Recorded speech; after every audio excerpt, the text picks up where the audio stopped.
Light bulb testing. Where we got it, how many lumens, and uh, Kelvin. Action.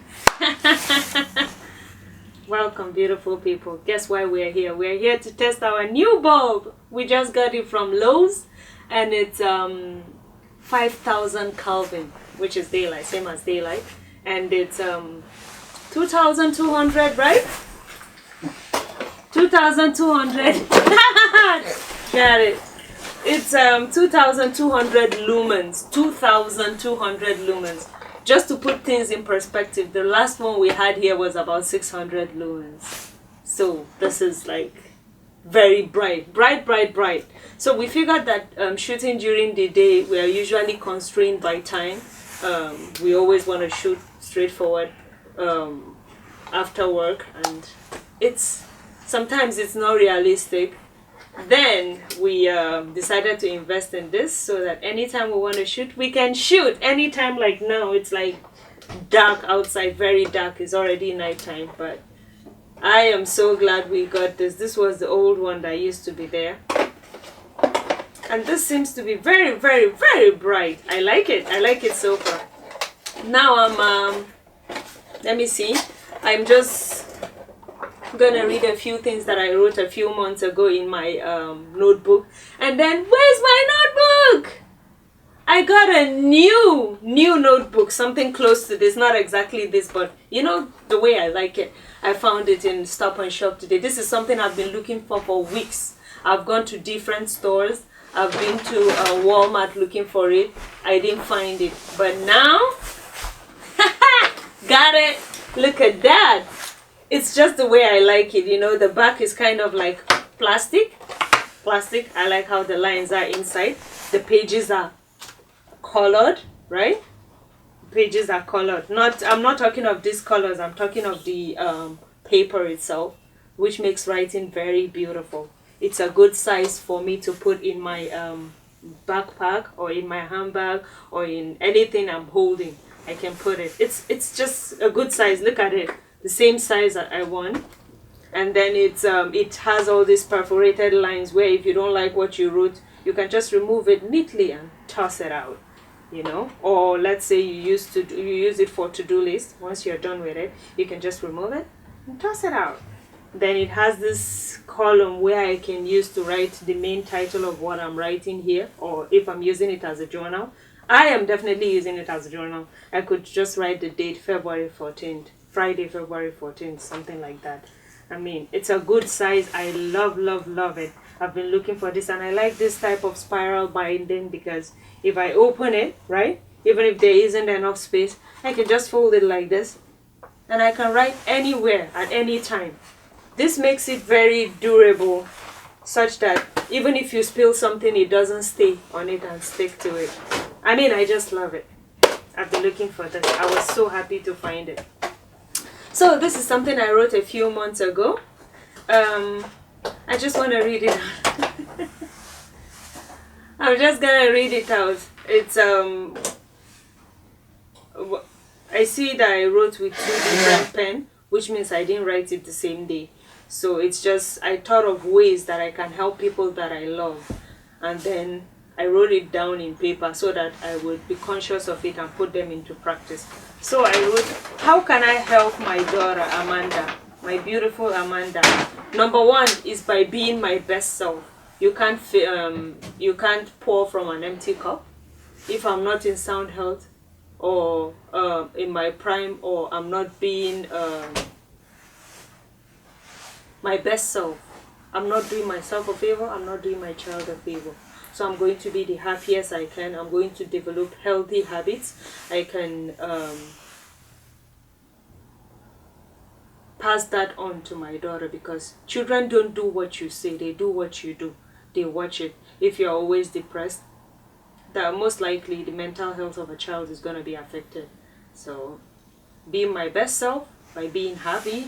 So by creating a good and a stable lifestyle for her. We've gone through so many changes, but right now I really feel like she is growing out of stages where children can adapt easily. So I want to make things a bit stable for her. We're still gonna experiment, travel, go around, have different experiences. But I want her to have something that is consistent, at least one thing. Maybe her school, right? Or her neighborhood, or where she stays, or her church, something consistent. She has gone through so many changes. By teaching her about God, I believe that the main purpose of having children and raising children is as a command of God. Not just as a command of God, but after having children, the command that comes clear from God says that they are heritage of the Lord. Teach them in the way that they should go. When they grow, they will not depart from it. And I feel like most of all these anxiety issues and mental problems that other kids, or I would say mental health patients struggle with, comes from shaking in belief and all that. I really hope that the fact that she knows God will be able to guide her in life, when she gets to that stage where she's always confused about a lot of things, she would at least have a guide that she can go by if she so chooses, and I know that she will.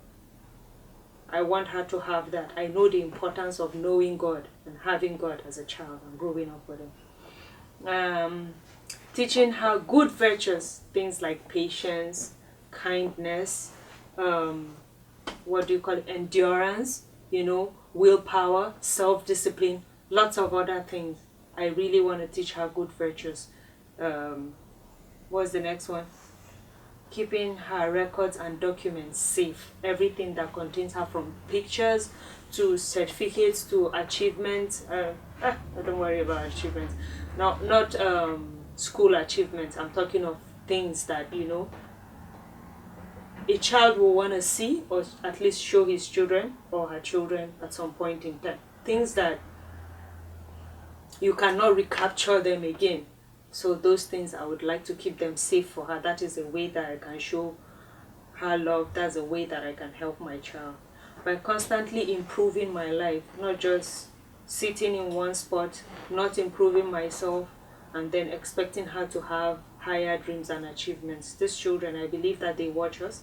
If they see you as ambitious, they see you as fearless, if they see you as trying things, all the time, I believe it's contagious. I believe that your kids see the type of person you are. If you do not take risk, if you do not try things, if you do not continually improve and you just rely on the old things, it's most likely going to rub off on your kids. Or even if they are able to find their way, right? They already know that, hey, my mom would not welcome this idea. My mom can never understand. My mom this, my mom that. And I really don't want that to be the case between myself and my daughter. So I really want to continue improving myself, socially, mentally, education, career, business, anything like that, given the circumstances at any point in time. I want to secure her future financially. That is something I really want to do for my daughter. I may not have everything now, but a penny today is worth much more tomorrow.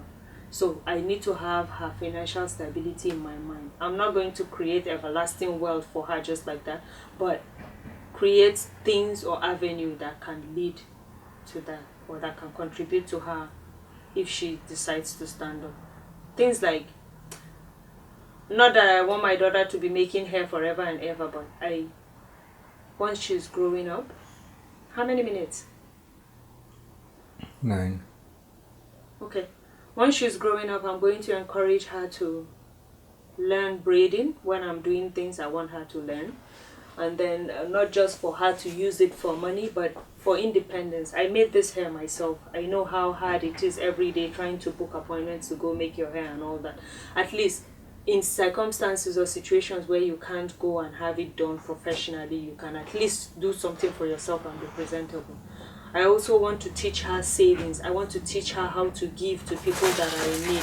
I want to teach her how to invest. I want to teach her how to manage her finances. Right? Allowing her know the full truth about anything. So I know that sometimes we parents, we lie our way into things because it's too hard to explain for a child. I would simplify it the best possible terms, and I'll always tell her the truth. I don't want a situation where I have to explain to my child that you see that thing I told you is not true.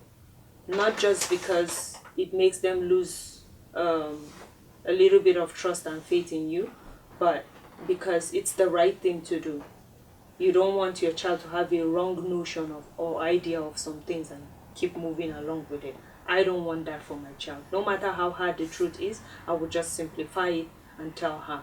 Not, I don't have to give her every full detail, but simplify it enough for her to get the general idea of what I'm trying to explain to her. So I have a few more things on the list, but I don't want my video to be long. So see you next episode. Bye.